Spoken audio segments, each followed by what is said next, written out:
Welcome to special analysis. నేను రమ మండవ. ఈరోజు అనాలిసిస్లో భాగంగా మనం తీసుకోబోతున్న టాపిక్ ఏంటంటే ఆళ్ల జనసేనలోకే మరి మంగళగిరి వైసీపీ ఎవరికి అంటూ కూడా మనం టైటిల్ పెడతాం జరిగింది. ఒక టైటిల్ కాయిన్ చేస్తున్నాం. ఆళ్ల రామకృష్ణారెడ్డి జనసేనలోకి అనే చర్చ అయితే చాలా రోజులుగా ఉంది. ఎందుకంటే గత కొంతకాలంగా ఆళ్ల పూర్తిగా సైలెంట్ అయి ఉన్నారు వైసీపీలో. పాపం అనేక ట్విస్టులు ఆయనకి వైసీపీలోకి వన్స్ పొలిటికల్ ఎంట్రీ ఇచ్చిన దగ్గర నుంచి ఆళ్ల రామకృష్ణారెడ్డికి ఎదురైనన్ని ట్విస్టులు కానీ ఎదురైనన్ని సవాళ్ళు కానీ ఎవరికి ఎదురయ్యండు.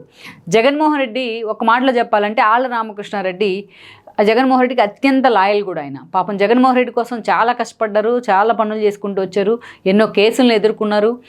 అప్పట్లో అధికారంలో ఉన్న టీడీపీ మీద ఎన్నో కేసులు వేశారు.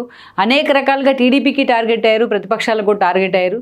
ఇంత జగన్మోహన్ రెడ్డి కోసం చేసిన బట్ వాళ్ళకి ఇచ్చే పదవుల విషయంలో కావచ్చు, పార్టీ పరంగా విషయాల్లో కావచ్చు, వాళ్ళకి మాత్రం ఎప్పుడూ జగన్మోహన్ రెడ్డి న్యాయం చేయలేదన్న ఒక విమర్శ అయితే ఉంది. అది వాస్తవం కూడా.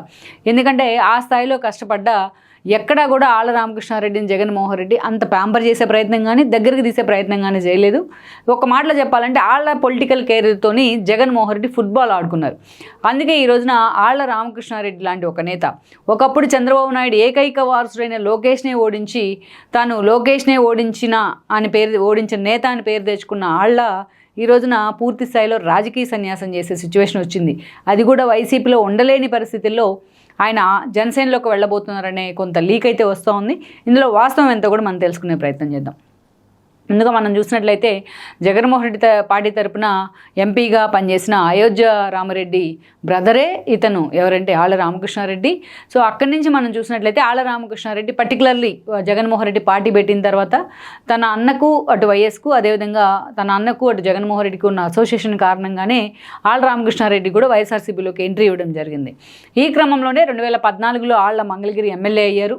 మంగళగిరి నుంచి ఆ రోజున 2014 ఎన్నికల్లో పోటీ చేయడం జరిగింది. ఆళ్ల రామకృష్ణారెడ్డి ఎమ్మెల్యేగా కూడా గెలుచున్నారు. అక్కడి నుంచి చూసినట్లయితే ఆ రోజు టీడీపీ అధికారంలో ఉంది. చంద్రబాబు నాయుడు ఆ రోజున అమరావతి రాజధాని కాన్సెప్ట్ను, సిఆర్డీఏను తెర మీదకి తీసుకొచ్చున్నారు.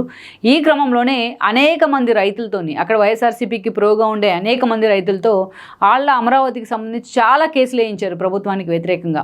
అవే కాదు, ఓటుకు నోట్ లాంటి ఇష్యూలు కూడా ఆయన టచ్ చేసే ప్రయత్నం చేశారు. చంద్రబాబు నాయుడు మీద, టీడీపీ నేతల మీద, లోకేష్ మీద ఏ కేసులు వేయొద్దు అని అనడానికి ఒక లిమిట్ అనేది లేకుండా కూడా ఆయన అనేక రకాలుగా కేసులు వేయడం జరిగింది. దాదాపు 100కు పైగా కేసుల్లో ఆళ్ల రామకృష్ణారెడ్డికి ప్రత్యక్ష ఇన్వాల్వ్మెంట్ ఉంది.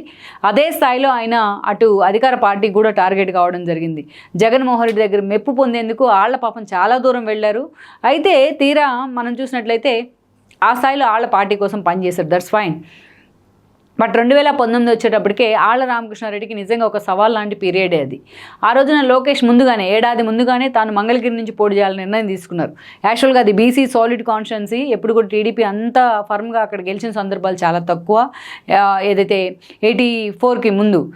ఇక అక్కడి నుంచి చూసినట్లయితే అది పద్మశాలి సామాజిక వర్గానికి పెట్టని కోటగా ఉంటూ వస్తుంది మంగళగిరి అనేది.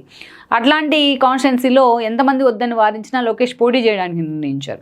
ఈ క్రమంలోనే జగన్మోహన్ రెడ్డి ఆళ్లకు ఒక హామీ ఇవ్వడం జరిగింది.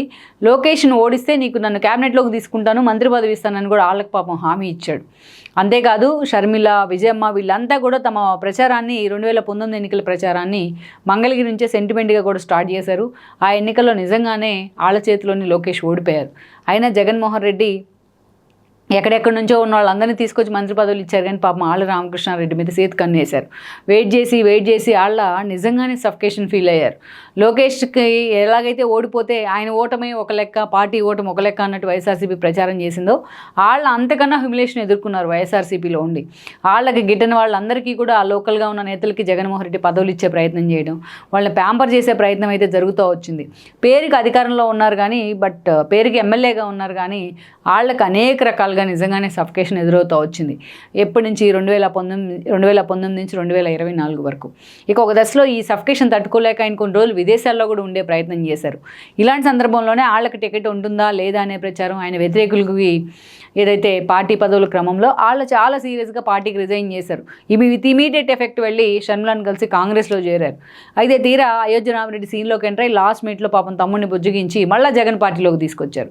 ఎలాగైనా టికెట్ ఇస్తారేమోనని వాళ్ళు కూడా ఉత్సాహపడ్డారు. మరోసారి లోకేష్ని ఓడించే అవకాశం వస్తుంది అనుకున్నారు ఆయన. బట్ జగన్మోహన్ రెడ్డి మాత్రం అందరినీ అటు మొత్తం లోకేష్కి వ్యతిరేకంగా లోకేష్ని ఓడించేందుకు 100 మందిని ఏకం చేశారు. ఎవరైతే చిరంజీవి దగ్గర నుంచి గంజి చిరంజీవి దగ్గర నుంచి మురుగుడు హనుమంతరావు, కాండ్రు కమల, వీళ్ళ మొత్తాన్ని ఆళ్ళ రామకృష్ణారెడ్డి, వీళ్ళ జాలక రాయపాటి సాంబశివరావు కొడుకైన శ్రీనివాస్ను కూడా అక్కడ ఇంప్లాంట్ చేసే ప్రయత్నం చేశారు. వీళ్ళందరినీ ఒక తాటి మీదకి తెచ్చారు లోకేష్ని ఓడించేందుకు. ఆ స్థాయిలో జగన్మోహన్ రెడ్డి ప్రయత్నం చేశారు. బట్ ఆ ప్రయత్నాలు ఏవి వర్కౌట్ కాలేదు. లోకేష్ ఆ స్థాయిలో ఓన్ చేసుకున్నారు. ఈ క్రమంలోనే లాస్ట్ మినిట్లో మురుగుడు హనుమంతరావు కూతురైన మురుగుడు లావణ్యకి టికెట్ ఇవ్వడం, కోడలైన మురుగుడు లావణ్యకి టికెట్ ఇవ్వడం జరిగింది. ఈ క్రమంలోనే మురుగుడు లావణ్య లోకేష్ చేతిలో ఓడిపోయారు. ఓడిపోవడమే కాదు, లోకేష్ ఒక భారీ మెజారిటీ 90,000కు పైగా ఒక భారీ మెజారిటీతోని ఆయన ఎమ్మెల్యే కావడం జరిగింది. ఒక రికార్డ్ బ్రేక్ చేశారు ఆ కాన్స్టిట్యున్సీలో. దెన్ ఈ రోజున వాళ్ళకి పార్టీ అధికారంలోకి వస్తే నామినేటెడ్ పోస్ట్ మీద కూడా జగన్మోహన్ రెడ్డి హామీ ఇచ్చారు, టికెట్ ఇవ్వలేదు కాబట్టి. ఈరోజు పార్టీ ప్రతిపక్షానికి పరిమితమైంది. తనతో పాటు ఉన్న ఎమ్మెల్యేలను కాపాడుకోవడమే జగన్మోహన్ రెడ్డికి ఒక పెద్ద టాస్క్ లాగా మారింది నిజానికి. ఇలాంటి సిచ్యువేషన్లో వాళ్ళకి జగన్మోహన్ రెడ్డి పదవి ఇస్తారని కూడా ఎవరు అనుకోవట్లేదు. సరే, పదవి ఇవ్వకపోగా కనీసం అక్కడ ఆళ్ళ అనే ఒక నేత ఉన్నాడు అని గుర్తించే ప్రయత్నం కూడా చేయట్లేదు.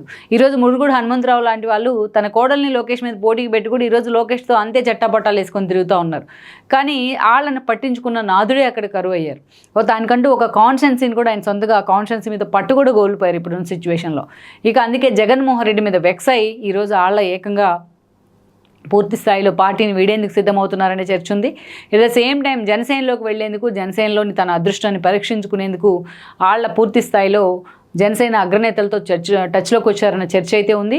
లెట్స్ సీ మరి వాళ్ళ విషయంలో జగన్మోహన్ రెడ్డి ఒకసారి కాంగ్రెస్కి వెళ్తే మళ్ళీ పట్టుకొచ్చారు. మరి ఈసారి జనసేనలోకి వెళ్తే వాళ్ళ ఎంతవరకు కూడా మళ్ళీ రిగ్రెట్ అయ్యి మళ్ళీ పార్టీలోకి వచ్చే అవకాశం ఉంటుంది. జగన్మోహన్ రెడ్డి ఎంతవరకు మరోసారి వాళ్ళ మీద ఫోకస్ పెట్టే అవకాశం ఉంటుంది అనేది కూడా మనం చూడాలి. మొత్తానికి జగన్మోహన్ రెడ్డి కూరలో కరివేపాకులో ఎవరినైనా వాడి తీసి పక్కన పెడతారనడానికి ఆళ్ళ రామకృష్ణారెడ్డి ఒక ప్రత్యక్ష ఉదాహరణ అని మనం చెప్పుకోవచ్చు. ఈ వీడియో మీకు నచ్చినట్లయితే please share, like and subscribe R24 Telugu.